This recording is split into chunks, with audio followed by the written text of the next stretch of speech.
Hello, everybody, and welcome to another episode of The Healing Home. I'm your host, Michelle, and today, like all days, I'm very excited for my guest. I'm super excited for multiple reasons, but for one of the reasons is that, a lot of people listening probably are familiar with Tippecanoe Herbs and Kyle of Tippecanoe. Shout out to Kyle. But some people may not have had a chance to get to know the woman behind Tippecanoe.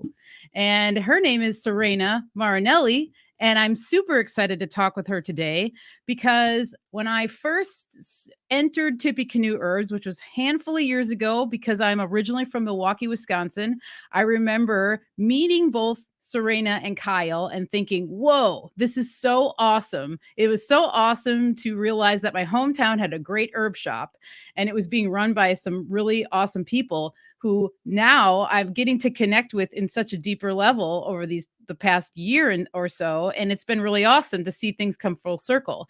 And I heard Serena speak on Kyle's Root Radical podcast, and she talked about chamomile.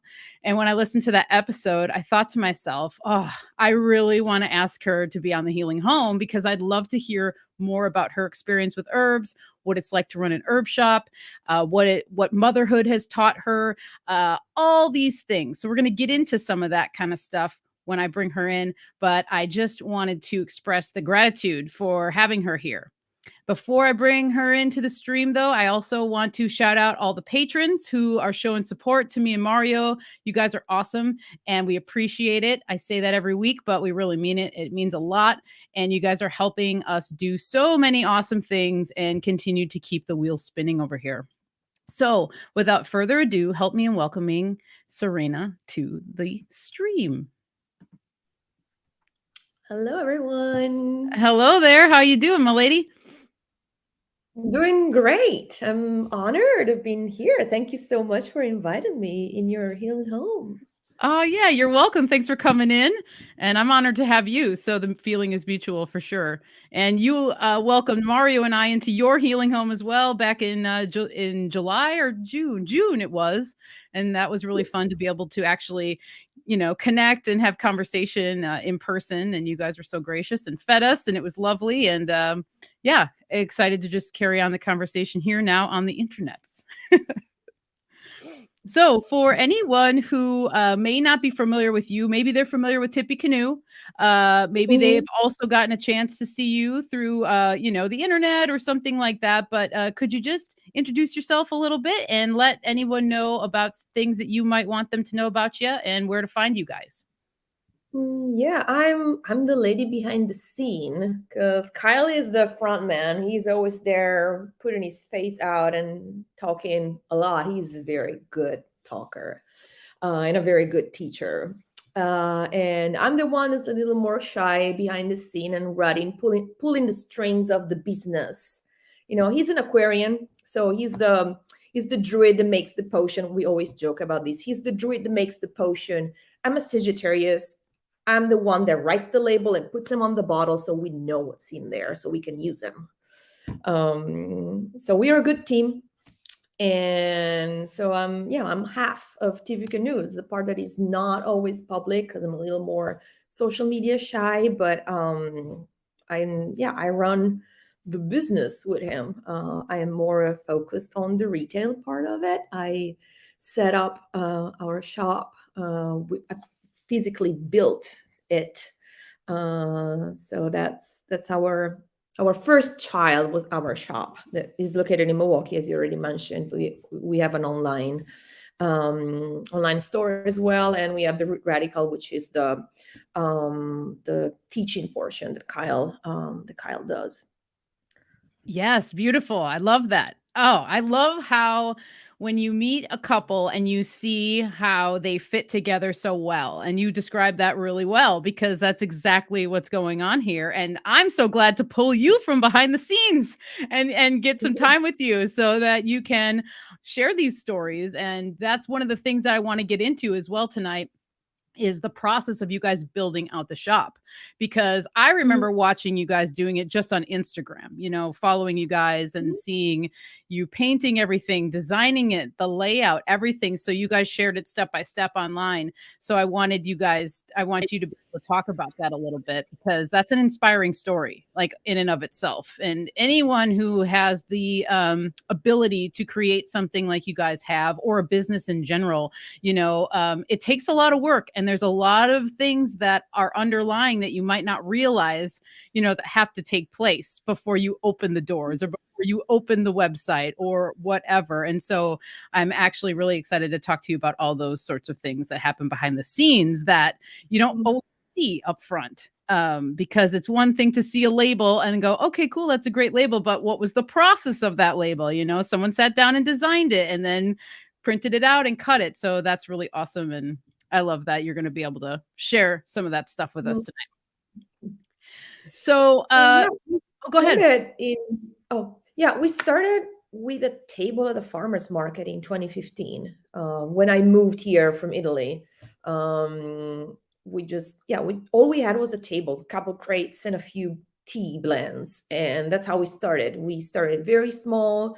I'm a very down to earth person. I don't like taking big risks, so it was like, okay, let's just go slow, do what we can with the means that we have, and scale up from there. So we went from farmers market. We tried to do as many as we could for that one season. I think he had like 5 farmers market a week. It was a crazy summer. We had That's a like lot. Saturday to one in the morning and one in the afternoon. We had one on Sunday. We had two, so it's 3 or 5 and 2 during the weekdays.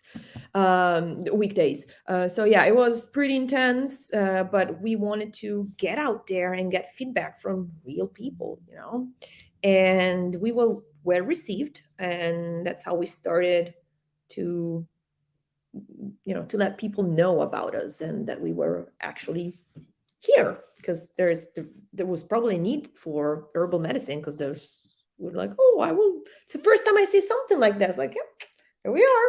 We're filling the gap. And so we went from there to craft fairs during the holiday season, and then we had our very first small brick and mortar that was serendipitous. We didn't know we could do it. We weren't planning on doing it, but there's some friend of us that had a very pretty consignment gift shop in town, and they just had she just had a baby. It was a couple. It was husband and wife as well, Oh, yeah. and they just had a baby, and so they were trying to split the shop in two, and because they couldn't keep up with it, and so they were like, would you like to share a shop with us? And I was like, yeah, well, it seems less daunting and not that hard if something is already running and just taking some shelf space in something that is already running. So we were like, oh, sure. And then we were that happened during the holiday. It was summertime, and we were overseas visiting my family, and we just got a text from them saying, well, actually, we're backing out.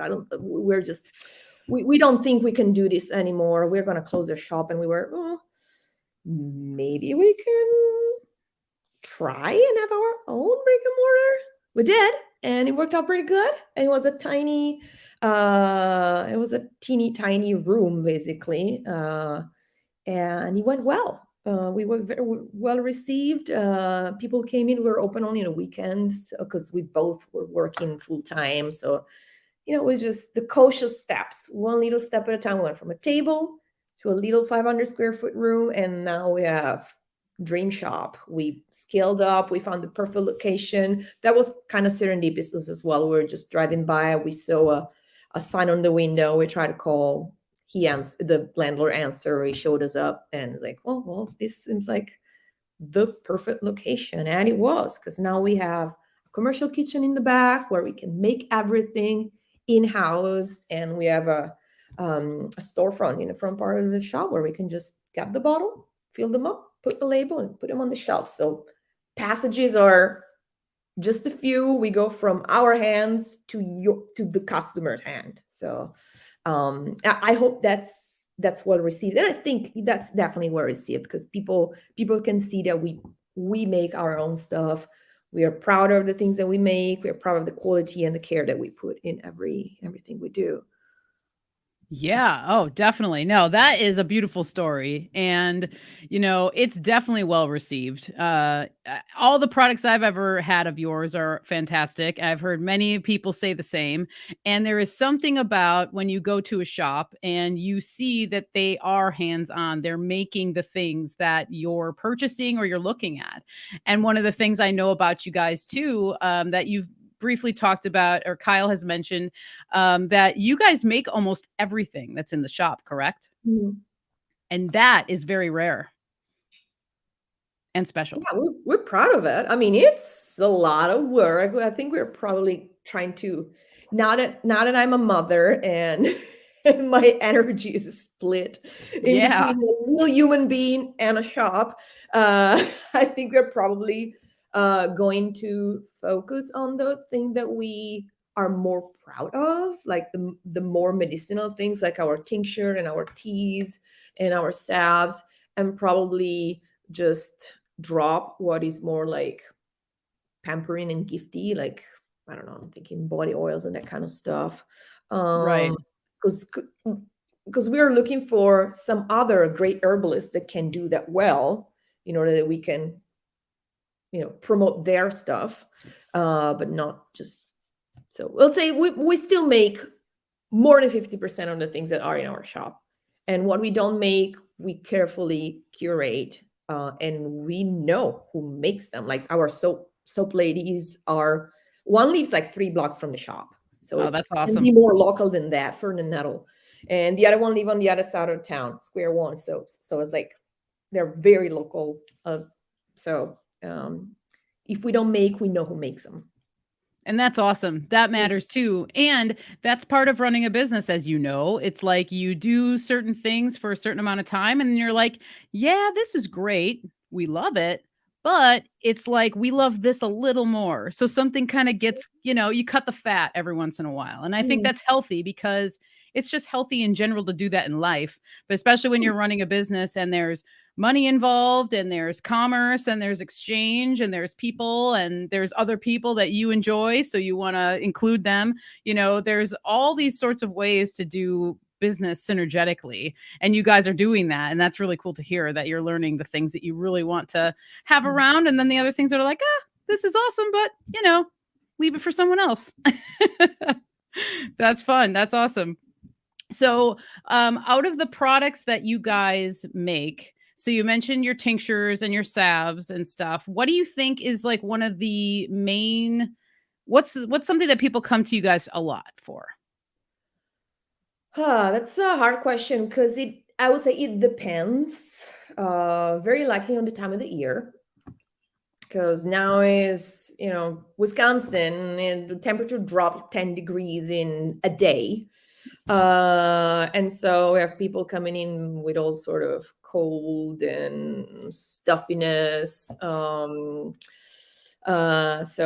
now I think something like flame cider, which is our take on the fire cider, is definitely a hit because it's needed. But I think tinctures. I think the tinctures, it's a category that is uh, the most sought because it's something particular that you cannot find elsewhere, and most of all, there's an herbalist that can recommend you what would be good for you. And also we can make custom stuff because we have all the simples in the back. So definitely tinctures, and I would say, yeah, immune support and stress relief are probably the two best selling one and most needed, most seeked after. That makes sense because those are all, yeah, especially the season and given everything. Um, That makes sense. And I have to say, I just want to shout out before we move into more of your story, I have to shout out your low tone tincture. So I've always wanted to ask you if I'm sure you and Kyle both formulated that one, but did you come up with anything with that because of personal experience or anything? Because I just have to say that it was a revolutionary tincture for me during a time where I was doing extra focus healing on my yoni, my uterus, just my lady, everything, emotional based stuff too. I found that I was able to take that tincture in drops and have really profound experiences on the healing level. And so I've always wanted to ask you specifically about that one and Mhm. what your thoughts are on it. Yeah, I did not formulate it, and Kyle formulated it before my pregnancy, but I am so glad he did because I used it a lot postpartum because it was very much needed. Oh, I bet, man. Yeah, I had like a 3-day labor, so yes, there's a lot of pushing. So that was very, very much needed in my recovery in postpartum. Yeah, you needed some toning. Yeah. I bet. It's also, well, it's good for that, but it's a tightening and circulation support, so it's great even for like varicose veins, and it's not only for pelvic health, but in general, like for tightening lax tissues. So yeah, I have veins on my leg that has always been showing, and when I was taking Loton daily, they definitely improved. Nice. Yeah, because I used it for cervical stuff. Mhm. And, because I was holding, like, a lot of tension in my cervix, like, I was noticing these things about myself. And, I had purchased it while I was back home actually one time, and Mhm. I started taking it, and I was just noticing myself being able to relax a little bit more with it. It was relaxing. I was able to, like I said, tap into some of the emotional stuff that was, being stored there too, because that's usually what a lot of our emotions really dictate a lot of our health ailments, in my opinion. So anyway, always have wanted to just grab your thoughts about that tincture because it's wonderful, and always am just thinking about it. So, but aside from all that stuff, let's get into you a little bit more. So, Mhm. you are originally from Italy, Yep. and I want to hear about, what your introduction to herbs was and herbalism, and what it was like to grow up in Italy, and also to piggyback off of that, what was and what is the herbal scene like in Italy? Mhm. So I grew up in Bergamo, which is northern part of Italy, just at the feet of the Alp. Um, and there are apothecaries in pretty much every small town there, and they look more like pharmacies. So they're the apothecarist is wearing a white what do you call apron, looks like pharmacist, and you have to have a pharmaceutical science degree, uh, which is under the Faculty of Medicine, in order to handle herbs. So they're real apothecaries, and then there's like commercial apothecaries that just carry good scented, I don't know, body lotions and foaming bath soap. Those, we're not talking about those. Those are just gift shops. But the real apothecaries, there's a lot, and there's great apothecarists there, herbalists.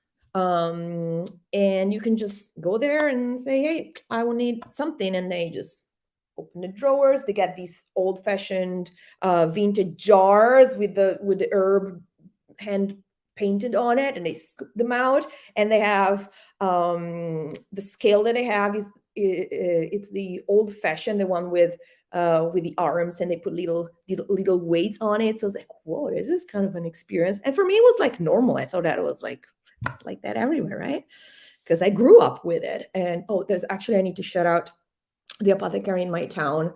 It was Dulcamara, uh, and which is the bittersweet nightshade.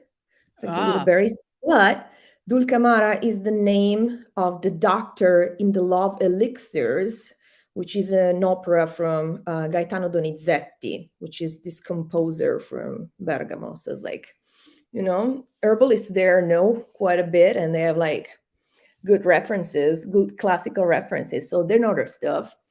I bet. Oh, I'm like fantasizing about what this is like. Go on. Oh, and actually, he closed these. I wish I remember his name. My mom used to go there very often, and I took Kyle there when we visited, and he closed his business. Was it in 2018, I think? And he was like, "Would you like to take over?" And we're like, "I wish I could." It's just too hard there. There's too many regulations. They're way more strict about that. As I say, if you don't have a degree in pharmaceutical science, you cannot touch herbs, which is good on one end because you know that who's there is not knowledgeable, and on the other hand, it's a little less accessible because there's the ones that have their shop trying to get bossy, and it's like, this is my part-time, you cannot open another apothecary here. But anyway, tracing back, I grew up using herbs, and just because when I needed something, I didn't really want to go to the doctor because I didn't think it was needed. And the thing that really got me into using herbs was the fact that I've been a professional singer for a few years, and I was a teacher as well. So I needed something safe for my voice and my throat. And because if I went to the doctor, it was like, oh, just get this cortisone thing, or you're gonna get some shots. You're gonna be singing all night. It's like, yeah, but the day after, I will be totally destroyed because you cannot do that. You cannot rely on medication for that because it's a very sensitive part of your body, and I need to be able to use it daily because that's my job. And so I would go to the herbalist, and the herb that saved me was Erisimus officinalis, also known as Cicimbrum officinalis, which you cannot find in the US. Why do you think that is? It's a kind of mustard. I think it's called hedge mustard. Okay. It's a very, very stemmy mustard. It does not grow here, and you cannot find it in commerce in the US. It was like, that's odd, because it's something that saved me for so many years, and I relied on. And it's like, that's some mysterious herbs that I cannot get here. I won't be able to harvest it because I didn't used to forage there. So I was waiting for Popstar stories. I don't know. It's my past. I'm a little ashamed of my past, so I don't know if I was young. We all have those. Another episode. Say hi, Elise. And so I found that this herb was really effective. It's also called the singer's herb. Okay. L'erba del cantore. So that's the specific use that it is used for, like the voice and the throat. And it was so powerful and so effective that it's like, yeah, I guess that herbs are the way to go because it works way better than any other thing that I can get prescribed from a doctor. And so that's definitely what made me think that herbs were the way to go. And then, you grow up in Italy, and culinary herbs are the thing. Everyone in their yard has rosemary, sage, bay leaf. I mean, the hedge that was around the perimeter of my house was bay. So we had like this tall bay hedge, like all this. So I'm making my roast. I go outside, I clip a few leaves of bay, I go back and I put them in the pot. And I'm roasting potatoes. I go out, snip my rosemary and put them in a pot. I'm making meat, and I go out and get my sage and and put it in the pot. And I had a lot of my grandpa used to grow a lot of mints as well. So I grew up around those herbs, not knowing that they were herbs. It was just good food, tasty, and only later I found out about the benefits of it. And there's actually a fun anecdote. When I met Kyle, he was touring with his band in Italy. And it was summertime. It was like July. It was super hot. And they played at a place called the Devil's Den. It was like super tiny, low sitting. It was crazy hot. And he played, and then he come to me and said, "How come you're not sweating?" And I was like, "Well, I just drank some sage tea before coming here." And it was like, so that, so I think I charmed him that way. Oh, I bet, man. Yeah, you totally probably did. He's like, who's this magic woman who's not sweating in the devil's den? I'm just drinking sage tea. So what? Dude, that's awesome. I love that.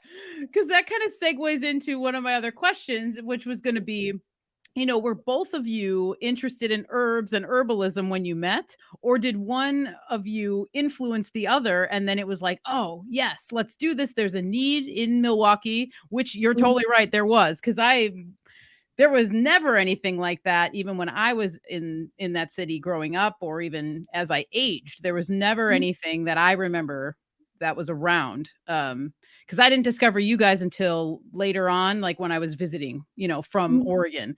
So how did that work? What did you influence him? Was Kyle on the same path? And you just kind of were like, let's do this. Let's go for it. I like to take credit. He may not agree with this, but among the 1,000 things that I used to do, I took a class of Ayurvedic body work, Abhyanga, when I was in Italy, just because a friend was into that kind of meditation, alternative medicine. So I was like, oh, seems fun. So I took this class on how to do body work, and I found out about Ayurveda, and it made perfect sense to me. So it's like, oh, that's the doshas. It clicked, something clicks, like, oh, I'm very interested in Ayurvedic medicine. And then I met Kyle, and I was trying to find a way of getting to the US without getting married, so I was trying to look for a student visa. So I started to look for schools that I may be interested in or something like that. And in Milwaukee, there was an Ayurveda school called Kanyakumari, which is no longer doesn't exist anymore, no longer exists. And of course, I could not get a student visa because it was just a weekend thing. It was not an actual school. But I told Kyle, I said, take a look at this school. This looks cool. There's a Ayurvedic medicine program. They touch a lot of things: body work, yoga, herbalism. I would like to do that, but I don't think I can. And he actually went and attended the school. Oh, cool. So, oh, that's cool. I think I'm gonna do that. I said, okay. He was into foraging. He has always been into foraging. So he had that interested in herbs more for food. Probably we both had interest in herbs as food, food as medicine for the soul, that kind of stuff.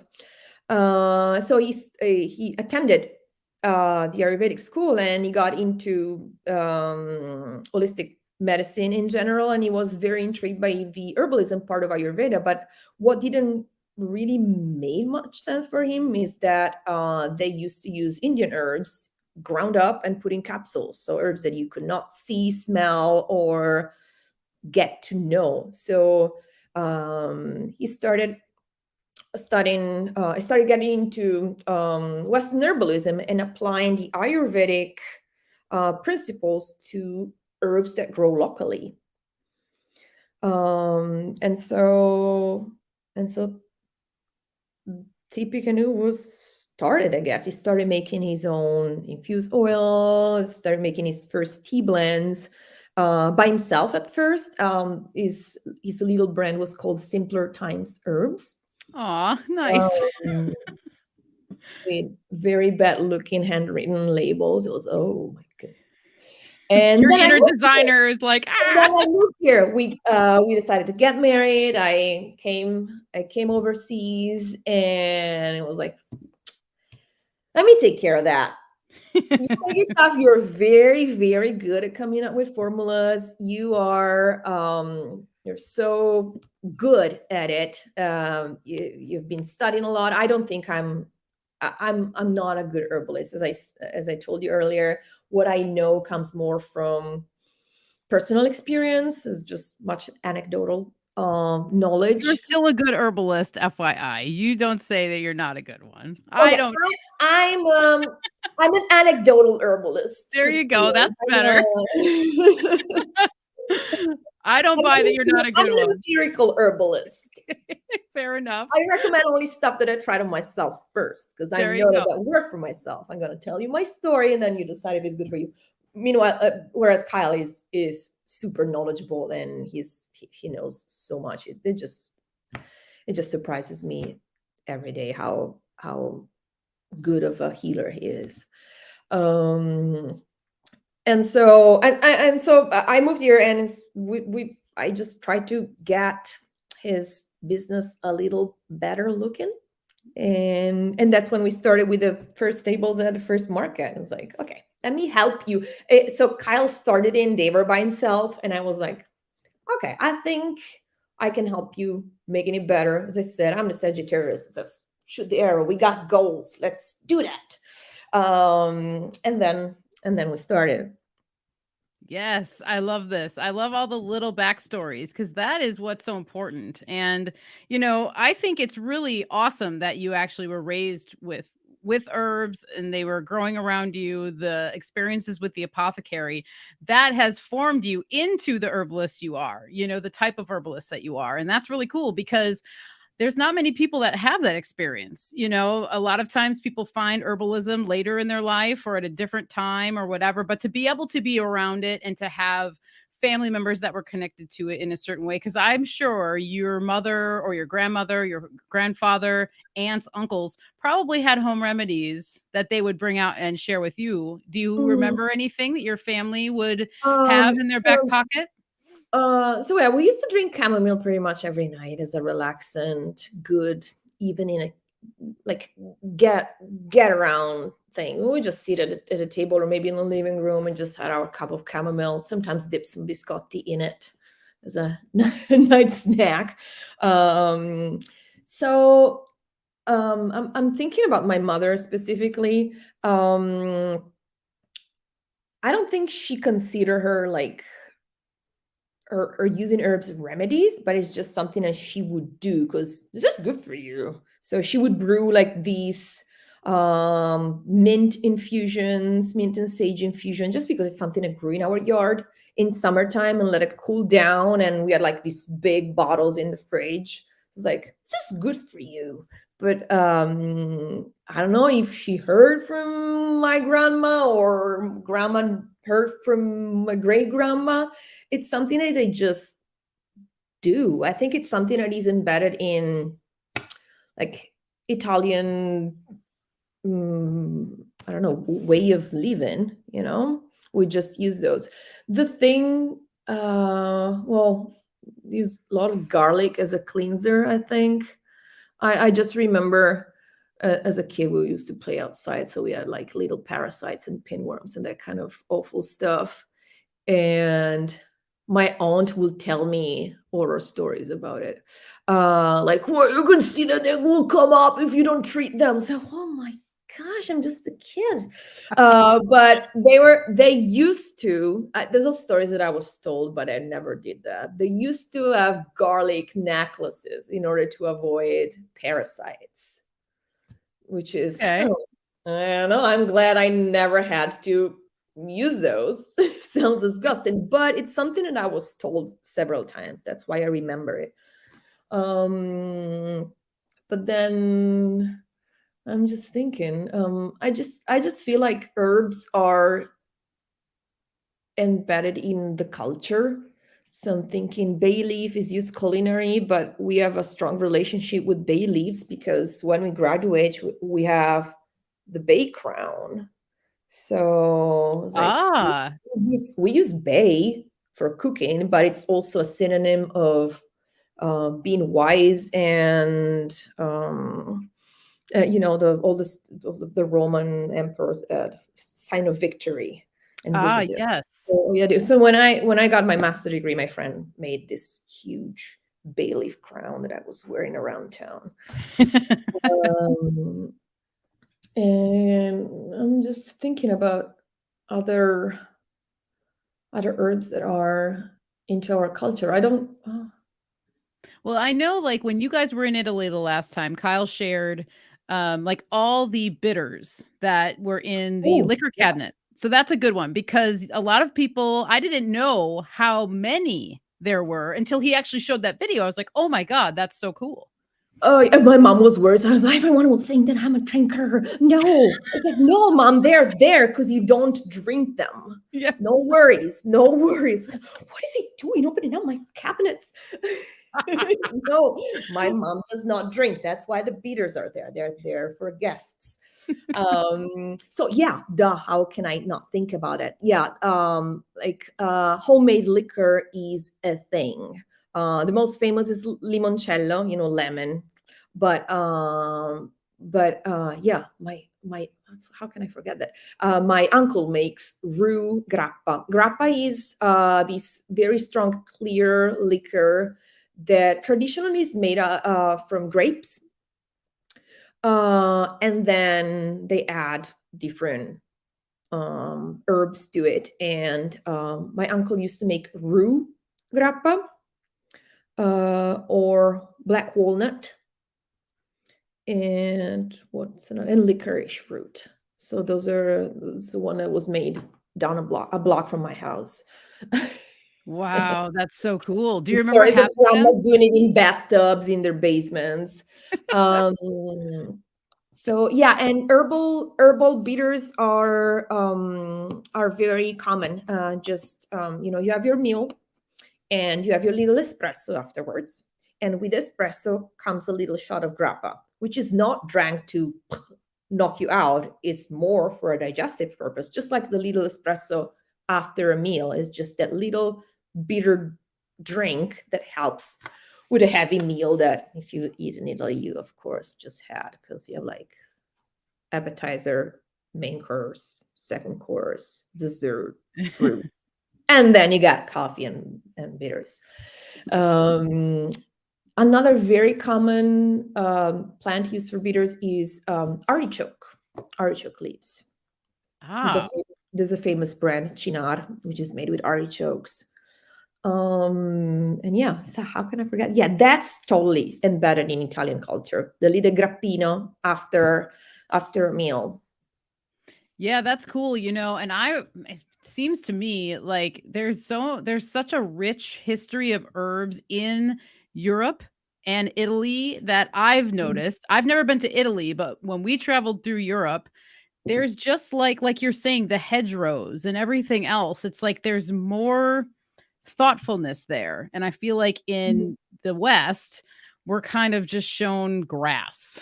Like just put down grass, and get a hedge from Menards or wherever that is just whatever, it's ornamental. But there's not much forethought about, how can I incorporate herbs, something that's more beneficial to me and my family. Some obviously there's people doing that. But I think that it's more Mhm. embedded in the cultures. I think in that the the main difference is, and I'm talking about my grandparents, they went through the Second World War. So they had bombing over their heads. Uh, Right. and they were farmers. They used to live in the countryside during the war. So they had to make the most out of what they could find around. So nothing is wasted. So if you have a little room, you're going to grow something and you can eat because you need to eat, and larger families and that kind of stuff. So I think that's a reason why the the maybe the herbal knowledge, as I said, is not it's not something that they are aware of, but you pass down the habit. Even if you lose the why, you still have that as a habit, in landscaping or in food making or in drinks. And I feel like there's a lot less recreational drinking. Is more like targeted. Like, there is this that I drink for digestive purpose, just a little ounce after a meal. Is There's less like um cocktails. Is more Like it's like drinking with a purpose almost, or it's like mm, intentional. It's much more mm, intentional versus yeah. getting Mm, sloshed or something like that, you mm, know?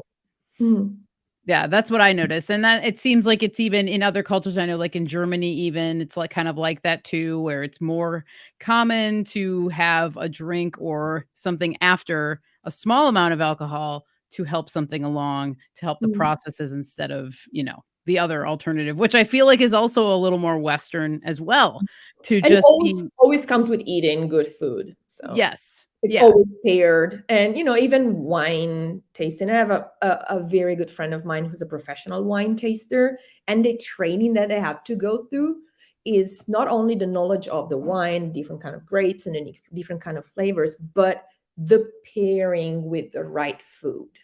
Ah, yes. There's that. We are proud of flavors, and they have to do you have to do it in a certain way, and pairings go in a certain way. Yep. So Makes sense to me. so It, even when it comes to herbs, there's certain flavors and certain purpose for the herbs that is paired to mainly digestion, because I think it's the only thing you need when you go there, because you eat so much.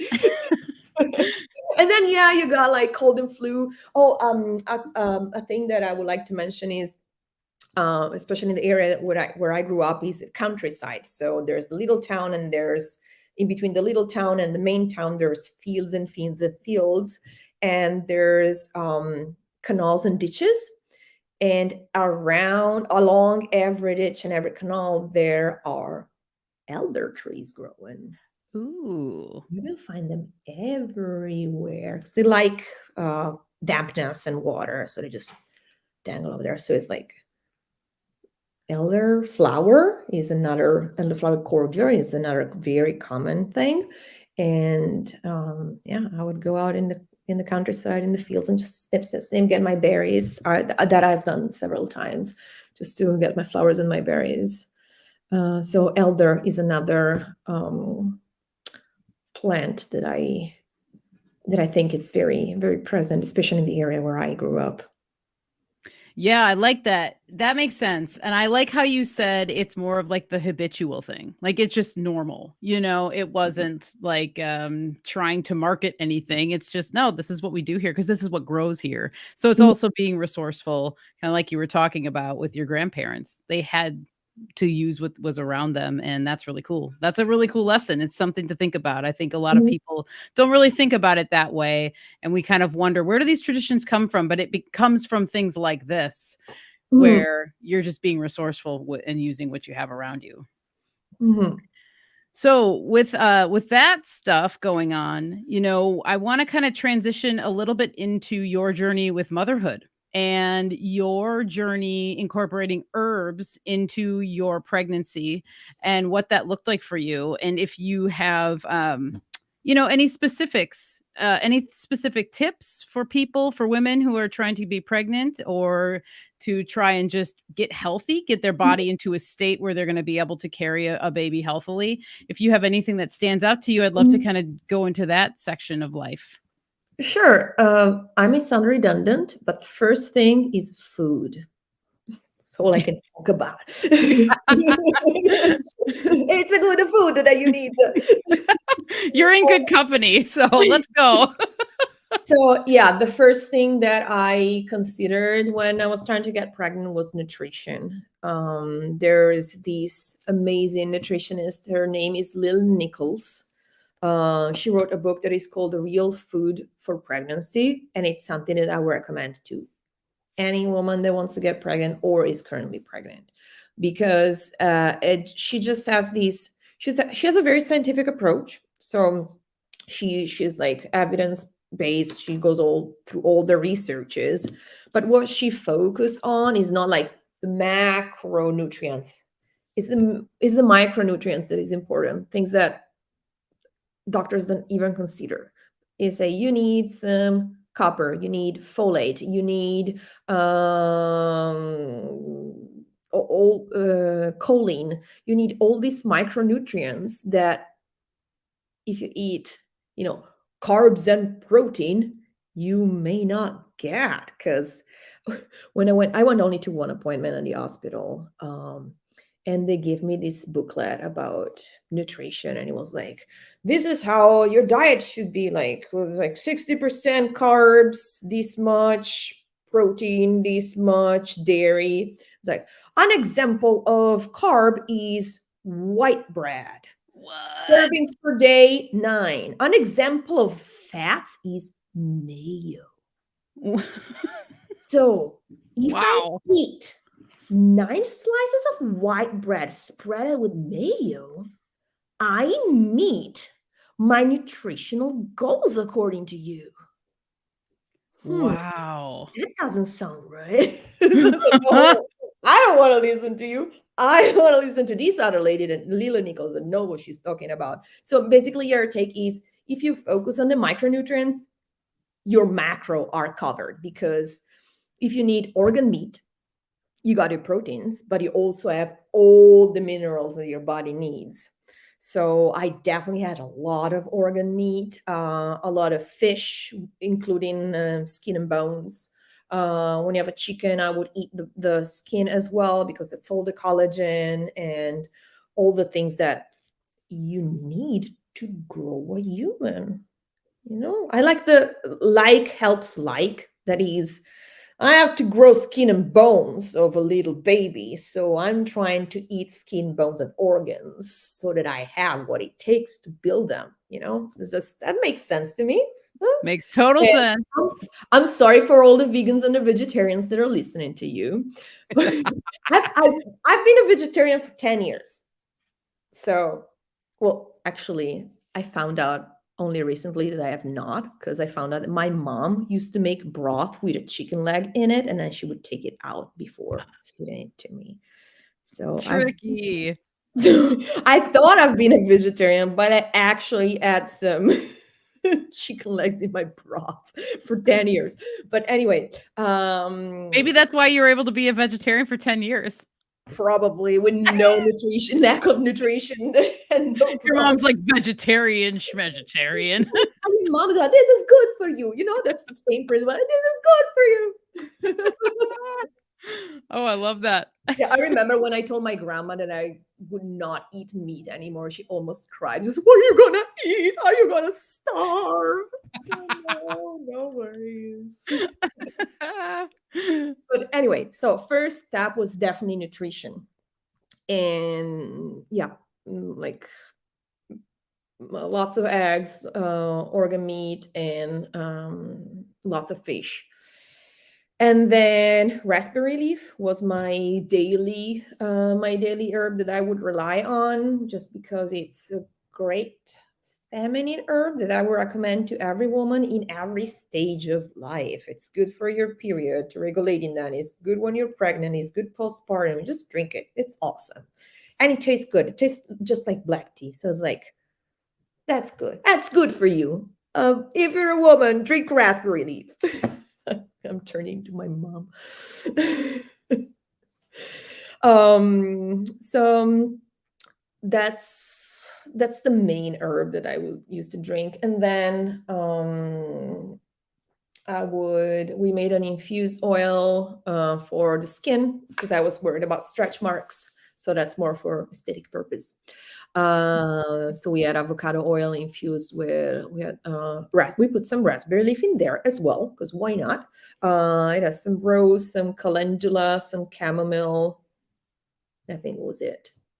That's what we call the bun in the oven. It was like belly belly rub, and it worked. I don't have stretch marks, so Oh, hey, that's awesome. empirical, anecdotal knowledge, it works. Use it. That's awesome. I I still love have a little bit of weight, but that's because I did not stop eating. that. Yeah, I think, like, you probably realize too, I mean, hey, it's okay to have a little extra or Got a something. belly. I'm still postpartum. It's almost it's more than a year and a half. I'm still postpartum. I'm still nursing, so I still need calories. That's why I'm eating twice the amount that I should. That's true. It's like That is true. baby needs it. Oh, totally. Mm. So yeah, I think that's pretty much all I would recommend for pre pregnancy and pregnancy. And then well, there's a lot of stuff that I used during the birth itself. Okay, yeah. As And I if mentioned, you I had a very long labor. It was almost 3-day labor. I had a home birth. I had a amazing midwife helping us out. It was just Kyle, my mom, a midwife, and a midwife helper that came in later during the labor. So it was a very very long labor, and I definitely used elderflower and chamomile tea towards the end of it because I was starting developing a little fever from being just exhausted. So that's something that I used to regulate, and that worked because kept my temperature stable. Um, and I, I kind of have blurred memories of the actual birth, but I I believe was it. told that I was given Angelica after Davide was born, before birthing the placenta, because that helped birthing placenta. So I don't recall that, but yes, I was given some Angelica tincture. Uh, and then I'm thinking that would be all for birth. And then postpartum, I was on a very intense herb plan. So I had sitz baths. I used the low tone first of all because for my B side, because 8 hours of active pushing just mess up everything down there. Oh, yeah.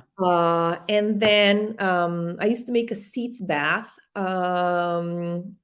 with shepherd's purse, uva ursi, yarrow, which are good astringent and regulate the blood, and some cooling like calendula and rose. And I think I put some lavender in there. I would just make this strong tea and use it either a sitz bath, or it's good for female health anyway because it helps tone in the tissues. Or if one has some itchiness, that's great as well. So it's something that if needed works great. And then the amazing thing that I used to make was an we call it the Iron Maiden syrup, because I bled a lot. So I was for a couple of days I could not sit up. I would get dizzy because I was my blood pressure and my what's it called,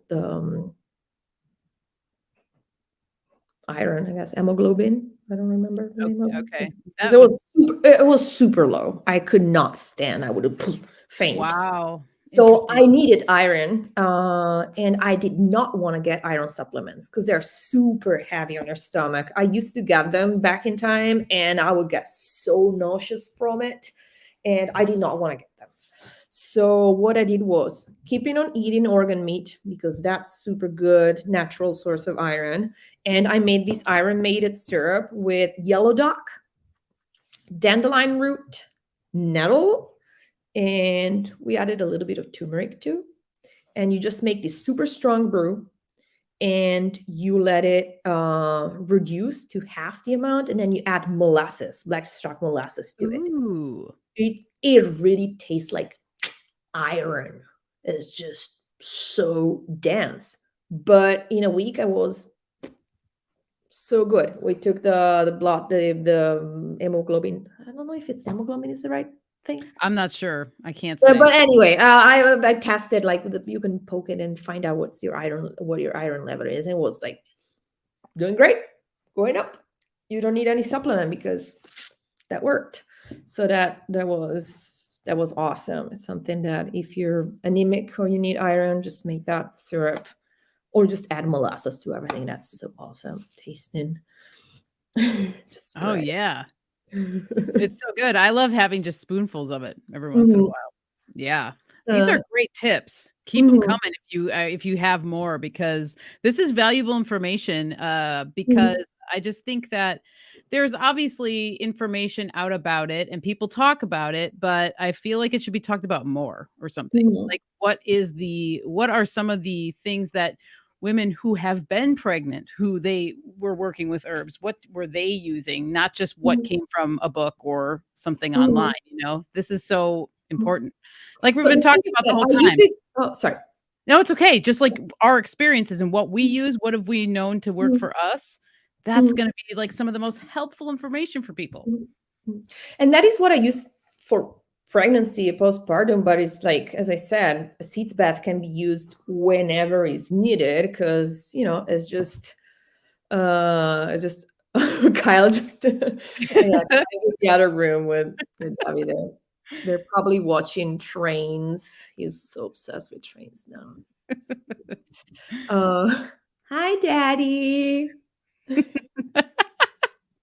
Um, Sitz bath. and so yeah, it's something that can be used whenever there's need to aid your private parts.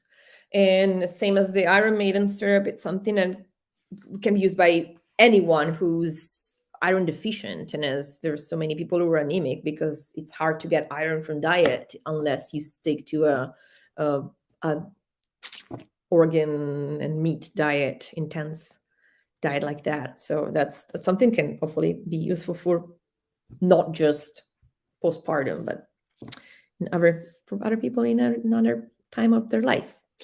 Um, then what else did I use? I used the cramping relief, our cramping relief, because the uterus shrinks after birth, and I did not feel cramp at all. I just use it preventive, and I just felt some cramping when I did not take it.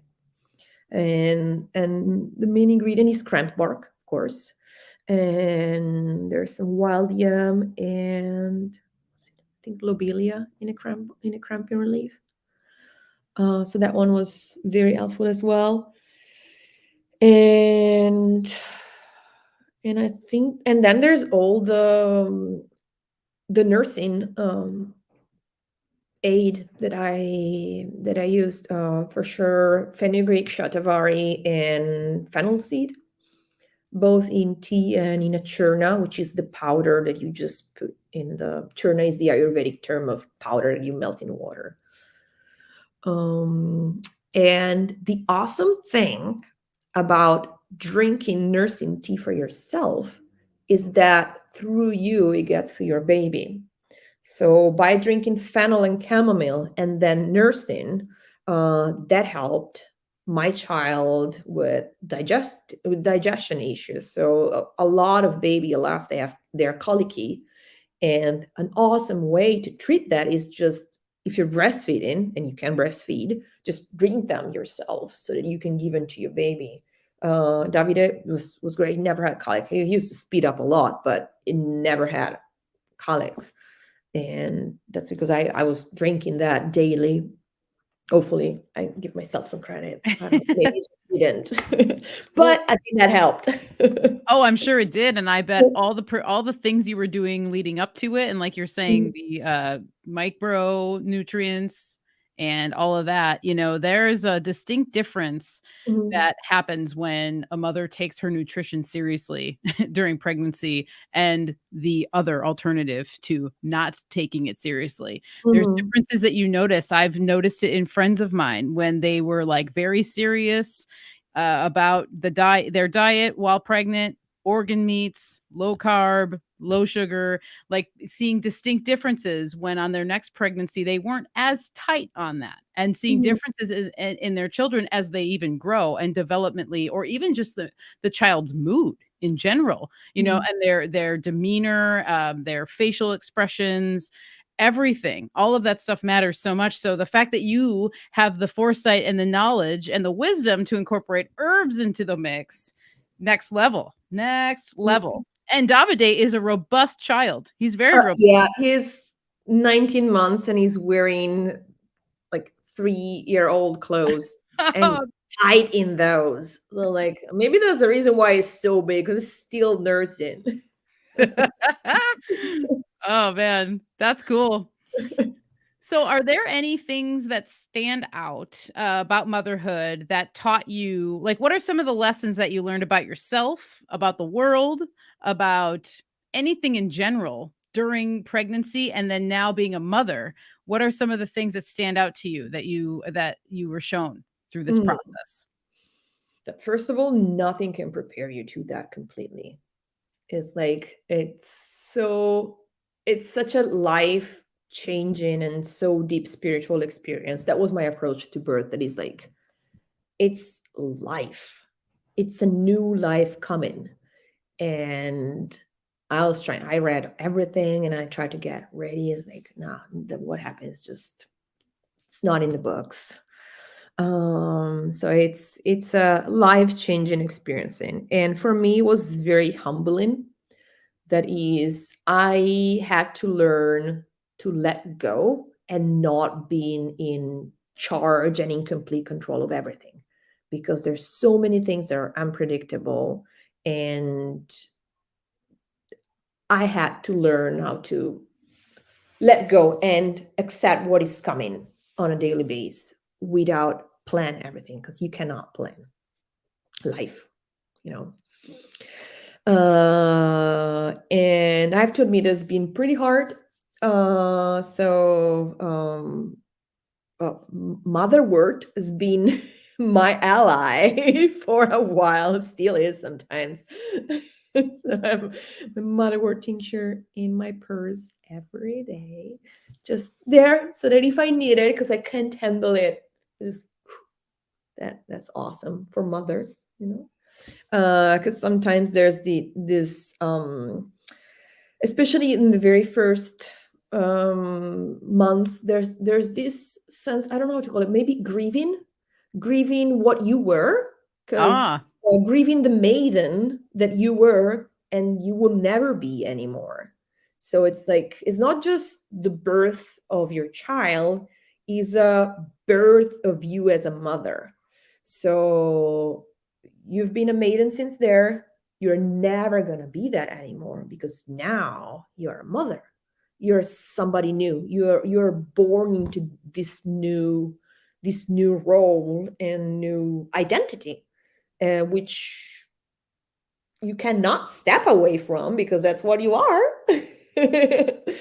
and and so I have to admit that the first months there was like a lot of these grieving process going on. That is, I love being in my shop, I want to work, I want to be at Tippecanoe Herbs, because that rules.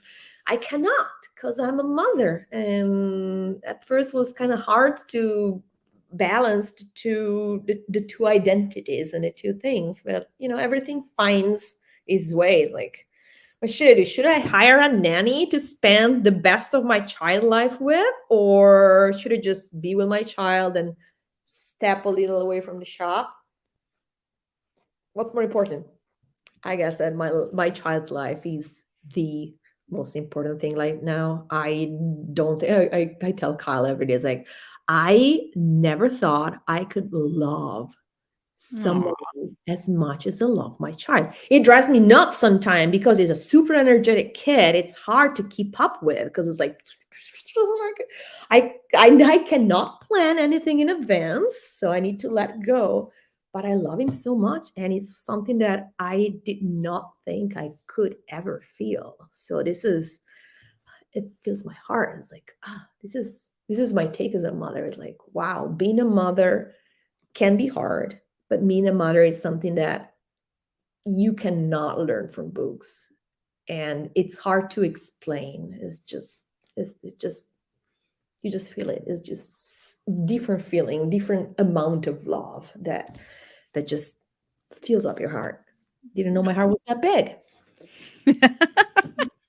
Oh, that's beautiful. I'm like all misty-eyed over here. Mhm. Oh, because I can just imagine the feeling, and that's thank you for sharing that. That's really cool. And thank you for being honest about having the difficulties in the transition, because I think a lot of people who might not want, oh yeah, it was fine or no big whoop, but internally, how could you not acknowledge that that is like a huge transition? I mean, when you were saying those things, it's almost like a woman goes from the mother to the crone, and then Mhm. that menopausal time of their life, that same sort of thing. A lot of times women have a lot of hard time swallowing that pill of like, oh my Mhm. God, I'm losing my period. Oh my goodness, I have hot flashes.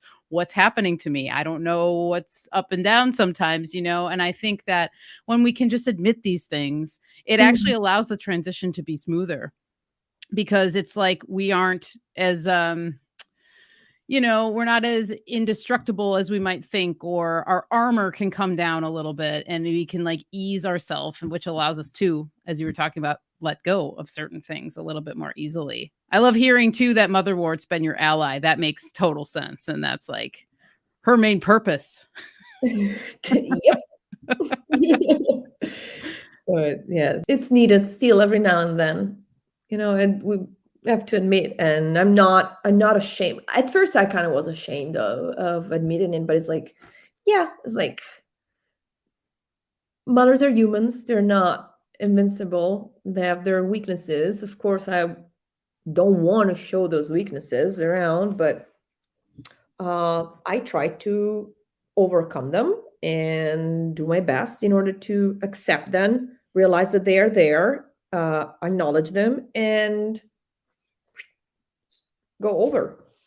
Right. And that's what you have to do to not get stuck in it, and Mhm. dwell in it. It's like almost, realizing it, making the change, integrating it, boom. All right, keep moving, keep going, Mhm. because Yeah, it's the only thing is like knowing that, and it's what. And the other thing is that when you start opening about it and telling other mothers, then you find out that even the one that looked the most invincible are pretty much in your same condition. So it's like there's like this social media like perfect thing, and then there's real life. Like everyone is struggling somehow at some degree, some more, some less. There's different situations. Everyone is different, of course, but there's some common hardships that mothers are going through, and starting to share was very, very helpful for me, to realize that, whoa, I don't suck. I'm not an awful mother. It's just it's hard. It's hard. There's other people going through that, so that definitely helped. And there was another thing that I wanted to say, and just I'm still Ooh. I blame. I'm still blaming. It's probably too late for that. Oh, I'm still blaming my pregnancy brain. That's real, but that's just an excuse now. No, I get it. You can use that excuse here. You're good. So now that you're integrating these things and you're learning it about yourself, and you're starting to just realize these things, which is awesome. What are some of the things you've noticed about Davide with plants? Because I'm sure you guys have. I mean, you talk about this in your chamomile Mhm. episode with Kyle. You guys have a little ritual with him, or his morning chamomile tea. If you Mhm. want to maybe go into that a little bit, because it's a really cool and cute story about how you guys give it to him, for people who maybe haven't listened to that episode yet. Yeah, if you just want to talk about some of the herbs you notice that Davide gravitates towards, or you guys find helpful for him. Mm. Well, he's uh even when he was nursing, the only thing he would drink was herbal tea. So he started Oh. drinking herbal tea very, very soon. We would just put in a little bottle and see if he would take it. He does, and now he has this little shot glass. And I drink chamomile out of it. So I usually make a big pot at night and then fill it up again so the second brew is a little less strong. And we let it cool room temperature, and he drinks it in the morning. He just points to it. Yeah, nah. And if he sees our cup, now he's starting saying mama and daddy. So he just points to our mugs. There's mama, daddy. So yeah, the little one for David. Do you want some?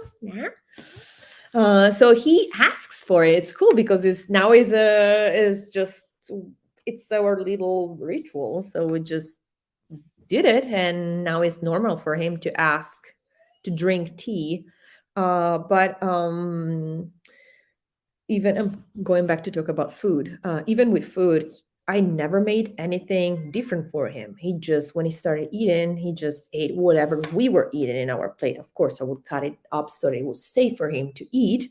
But he ate what we ate, and he drank what we drank. So the herbs and teas are a daily thing in our house. So he's used to them, and he drinks all kind of flavors. Actually, sometimes it's surprising because stuff that is bitter, I would not expect him to drink, but he does. So whatever we brew, it's this the spicy. It's funny. I made a chai, a caffeine-free chai, but it was some cinnamon that's sitting there for quite a while, cardamom, some star anise. So I got slightly spicy, and he drank it, and then he went. It's like, okay, it means that it's a little too spicy because we let it sit overnight. It just when it sits, it gets a little too much. So it was very funny. And then what else? We give him elderberry syrup very often. He also took the cough syrup that we make, the nail in my coffin that we make, which it's kind of sour because there's some vinegar in there, but I diluted in a little bit of water, and he just drank it no problem. So I guess it's just a matter of getting a child used to it. If it's something that is present in your house, it's normal to consider it something that you just do. Like everything, I feel like if the parents do, the child thinks that's normal to do. You model that. So I think it's just he drinks teas because we do. And yeah, the main is chamomile just to calm down his nerves. Catnip too because it's super. Because I just need him to chill. Doesn't need anything stimulating. He's already he's active. Some kava for mom before bedtime. I was like, oh, I need it. I gave him kava when he was teething because of course the herbalist's wife medicine and herb cabinet is always empty because everything it's okay and there's a dog barking. It's okay. Good boy. Okay. So yeah, we always joke like the cobbler's wife goes around barefoot because everything is at the shop, nothing is here. So Davide was a little upset when his teeth were coming out. I wanted some chamomile tincture. I did not have it. I was out of chamomile tea as well. So I tried to rub some kava on his gums, and that helped almost instantly. Oh, nice. That was awesome. Yeah, I would not give him to drink because I feel like it's pretty strong, but topically just rubbing it on his gums worked great. And I'm thinking what else? And I'm knocking on wood, but he never got sick. Well, there's a reason for that. I don't have a lot of stories because he just had fever when he was teething at first, and I would do a bath with elderflower or bone set. Just make strong tea, put it in the bathtub, and just be in there because he was still nursing. He was very little. No, wait, that was before teething because he didn't drink liquid yet. I don't remember. So he just had a fever once when he was very, very little. and I could not give him tea because he didn't drink yet. So I give him a bath with boneset and elderflowers, and that helped cooling the temperature a little bit. I love hearing these stories. This is awesome. That's so cool to know that he hasn't been sick. I mean, there is a Mhm. reason for that. Like, look at how you guys are incorporating all this stuff. It's just another testament to plants and herbs, kind of like your whole thing with your voice. What is Mhm. safe for me to take to Mhm. preserve this? And it's the same thing. Like, what is safe for our child to preserve him, to Mhm. preserve us so that he can be the healthiest and we can be the healthiest we can be. And I think like that in and of itself, for me, that's one of my favorite things about herbal medicine is the preventative part of it. Of Mhm. that, if you are taking care of yourself and you're incorporating these things in, it's not to say that you're never going to get sick, but the likelihood of it not hitting you as hard or you being able to get over it more quickly, it is just like so much higher than a person that's not taking these Mhm. things into consideration. So Mhm. I love hearing this. Uh, oh, and yeah, and of course, the baby butt salve was a lifesaver for the first months, like a salve that we make with coconut oil as a base, calendula, chamomile, rose petals. Super cooling. Great for baby's butts. Great for mama's nipples as well. Ah, And yes. it's safe for him to eat. So it's something that you can use as a rub for breast health as well. Oh, and super great tip for nursing mamas and clogged ducts and avoid mastitis is cabbage. Ah, Cabbage leaf. The signature of cabbage, doesn't it look like a big boob? it does. If you take a leaf, it's just the perfect size. It looks like a little mermaid bra. Just stick it, stick it in your bra, and that's something that actually had some problem that I had l- later. Usually, mastitis happens very soon after the birth of the baby. It happened to me like a couple months ago, which is weird because he's old, and I think that's the reason why, because he's older and he's like suction is stronger Right. and probably too constrictive clothing. And I did have mastitis. That means like redness of the breast, fever, and super painful. And I just left cabbage leaves in my bra for overnight, and that helped loosen it up, and then with some hand expression solved it. So that's a lifesaver for nursing mamas. That's a Mhm. huge tip. Oh my god, and, like, talk about doctrine of signatures. Like you said, it's just like a cup in a bra. It's Oh my god, perfect. It's that is perfect. awesome. That I've never heard that before. What made did you read that somewhere, or was it like an instinctual thing, or No, I read it somewhere. I don't remember where, Yeah, but it's like folk knowledge, and it's like so effective, so effective for for when there's wow. like the constrictions. Yep, that That is works. awesome.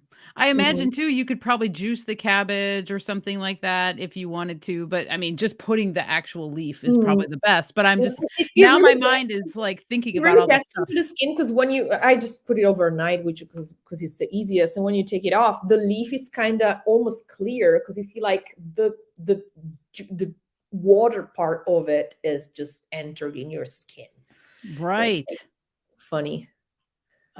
That's so cool. Well, wow, we're coming close to the end here. So, but before we go, I wanted to ask you just a very common question I guess people would ask any herbalist, but what is one or two of your all-time favorite herbs that like they're like your go-to allies, or if you have an experience with any specific herbs that you just are very fond of? I'd love to know what those are. It's a hard question because there's a lot of them that I like. Chamomile is one of them just because I have good memories, childhood memories of it. And it's just, I've always had it it always has always been with me. It always followed me. So chamomile is definitely something. I'm fond of elder, both flowers and berries. I think it's awesome, because you can make so many different things, and it's good for so many different purposes, from immune, respiratory, fever, cold. Is just such an amazing, strong woman plant. This Eldanor is there. She's like, anytime of the year I look, and I like how it changes completely, how the flowers are so pretty and white, and then the berries get all dark. It's like, wow, I think it's very fascinating what it looks like. And I think it's a nice lady. I really see the elder as the nice lady that changes during the year. So that's definitely something that I feel connection to.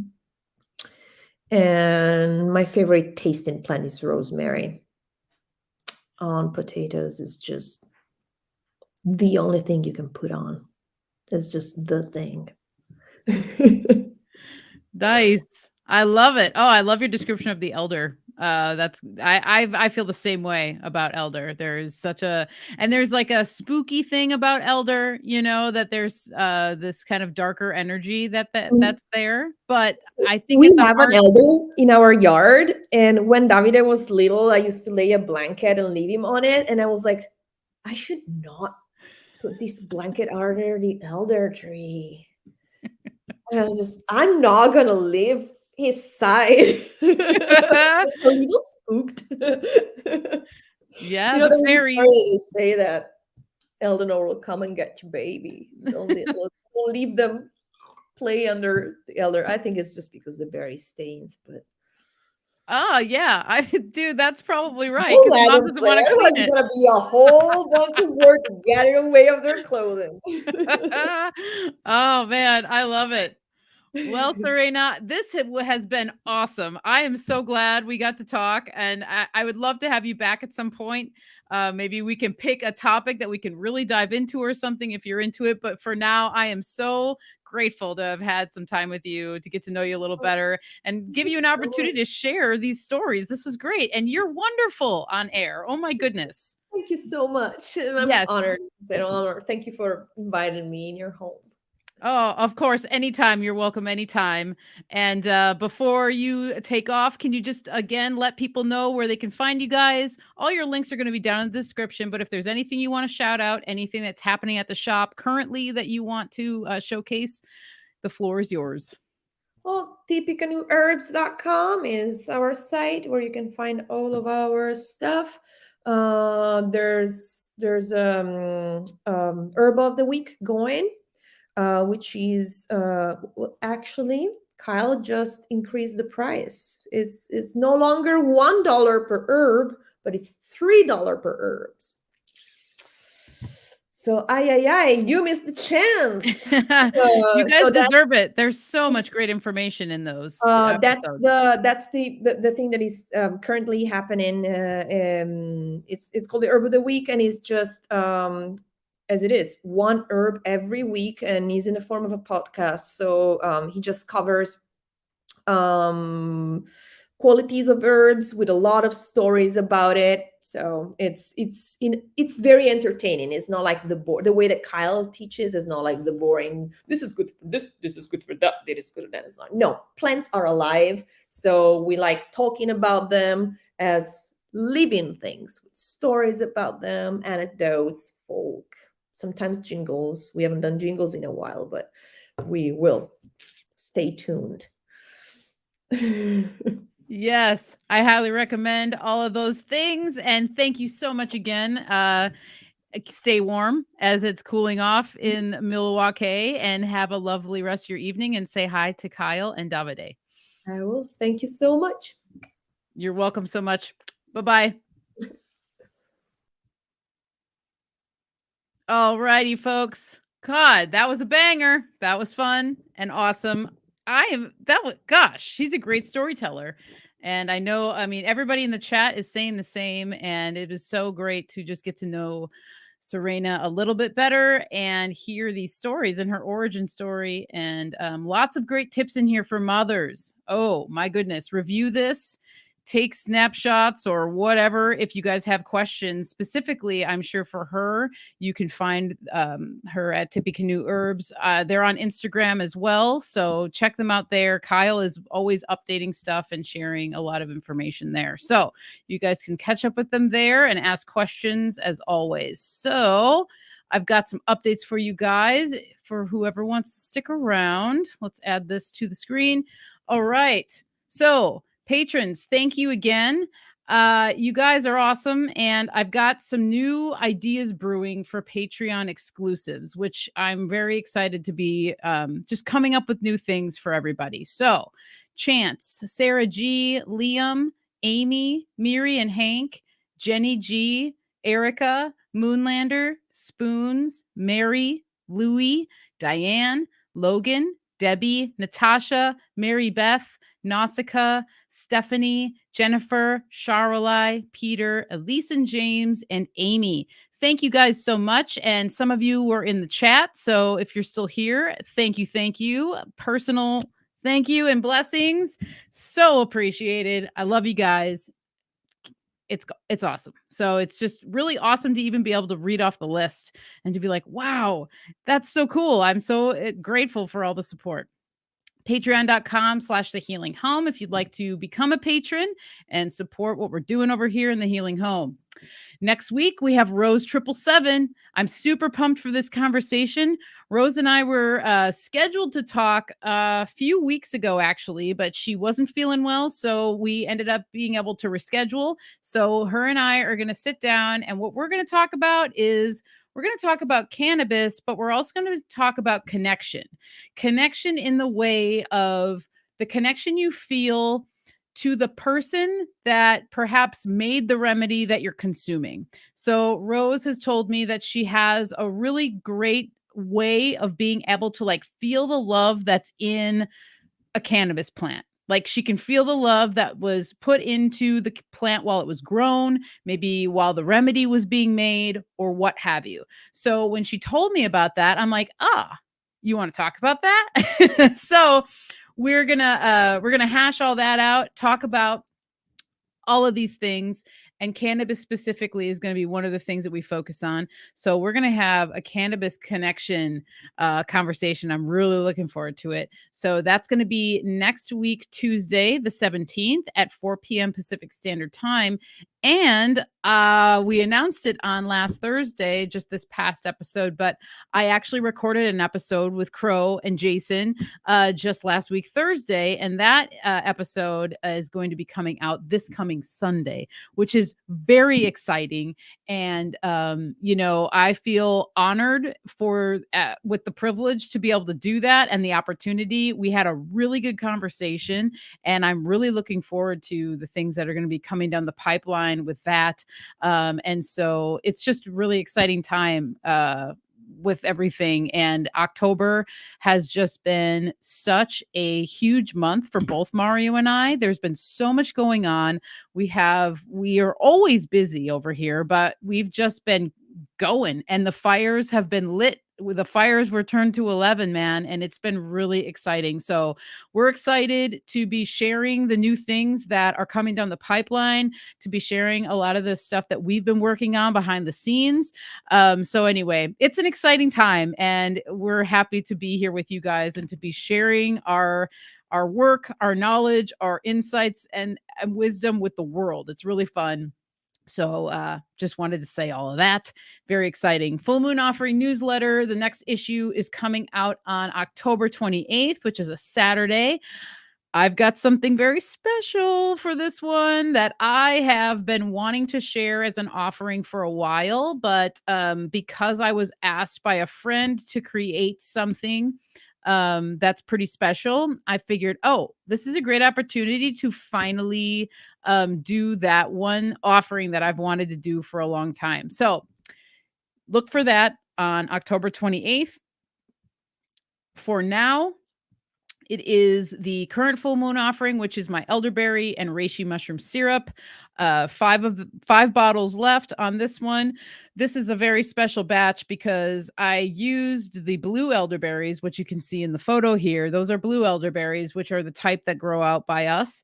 I used fresh blue elderberries from our elder tree that Mario and I harvested together in this particular batch that is currently available. So it is potent, it's awesome, it's delicious, and I'm so in love with the fact that we have a tree that produces enough berries that I can make medicine with. So I've got 5 of those left. As I said, those go for $22 for a 8-ounce bottle.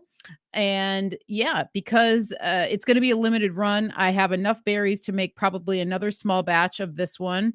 But I'll be making elderberry syrup throughout the winter. I then just usually source my elderberries from Mountain Rose Herbs, who has a really great black elderberry that's organic. So it won't be the last time it's here, but this special one, there's only going to be a couple batches of.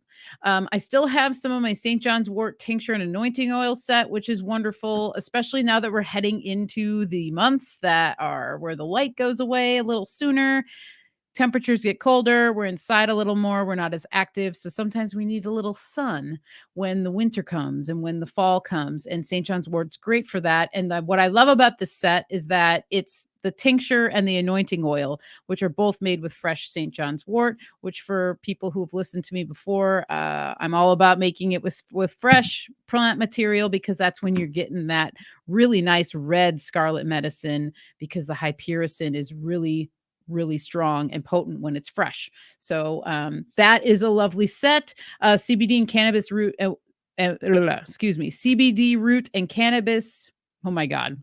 Try that again. CBD cannabis root and white willow bark salve. I have one left, but I will be making more soon because it's harvest time, baby. And we got roots that are going to be coming down the pipeline. I actually just harvested one of our plants this week because the rains are really moving in and it's starting to get cold. And where we live, cannabis is really it right now, this time of year, the mold, the powdery mildew, and the potential for mold is very high because it's very wet. Our nights get cold and there's a lot of dew and condensation and stuff. So I always end up having to harvest it a little bit earlier than I wish. But this plant was very far along. So I was actually really glad to be able to do that. But so it's harvest time right now. So I'll have more cannabis root coming down the pipeline, which is always exciting. My fresh herb tinctures that I have available right now are goldenrod, lemon balm, and nettle, all 1 ounce for $18. michelleshealinghome@gmail.com for orders, inquiries, questions. You want to get a hold of me, that's a good way to do it through email. michelleshealinghome.com for everything else. And actually, one of the things that Mario and I have been working on is my website. So we're really pumped with all the improvements that we've been making to it lately. So you can head there and just chill and see the website, find out what's going on. Call or text me 503-568-1569 as well. And with that new revamp of the website, I'm going to be having an online store launched very, very soon here. Hopefully we'll have it done by actually week's end. And that will make it a lot easier for people to place orders. And you won't have to email me anymore. And it'll be a little bit more streamlined and easy on that front. Last Thursday, we're taking calls and hanging out. We are most likely going to have a last Thursday this week because the following week, we're actually going to be taking off for Flattoberfest.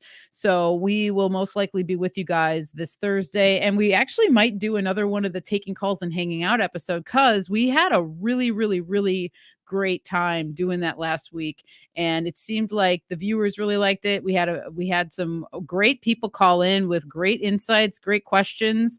So as always, you guys who come and hang with us and hang out in the chat, so insightful, so many things that get our minds and wheels spinning. And so we love being able to actually have more talking opportunities with people. So we'll be doing another hang sesh for this Thursday at 6 p.m. Pacific Standard Time.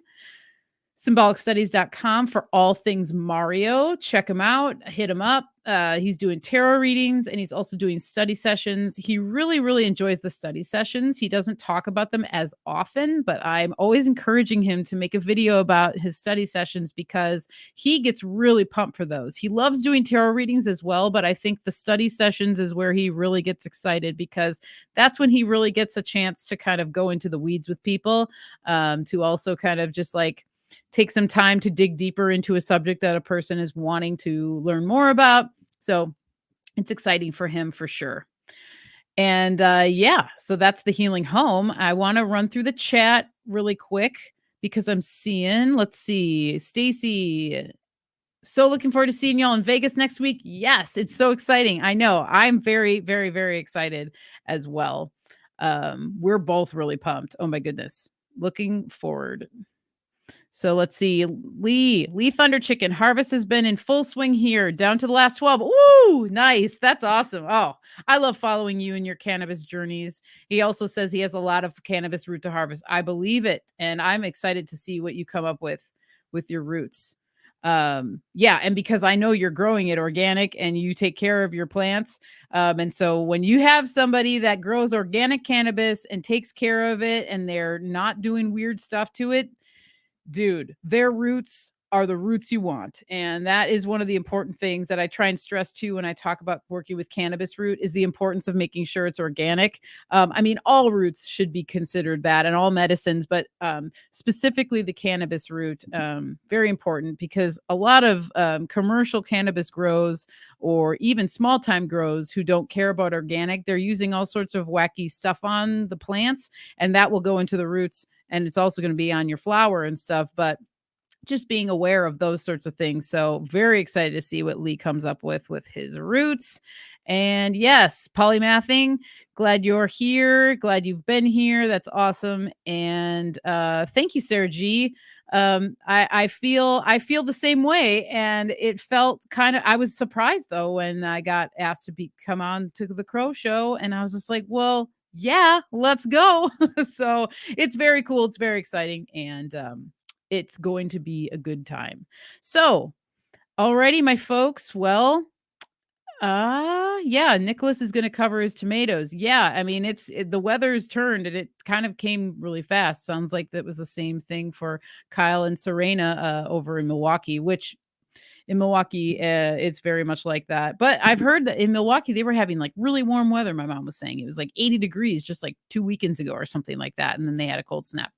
So, alrighty, folks. Well, this was awesome. I'm really glad you were here for all this. And one last thing, because Lee is telling me, okay, he said, I did 24 2-to-1 CBD to THC plants, 15 all CBD, and the rest THC dominant strains. That's awesome. Okay, we're gonna have to talk offline. Definitely. Because I'm interested in talking with you. So, all right, awesome.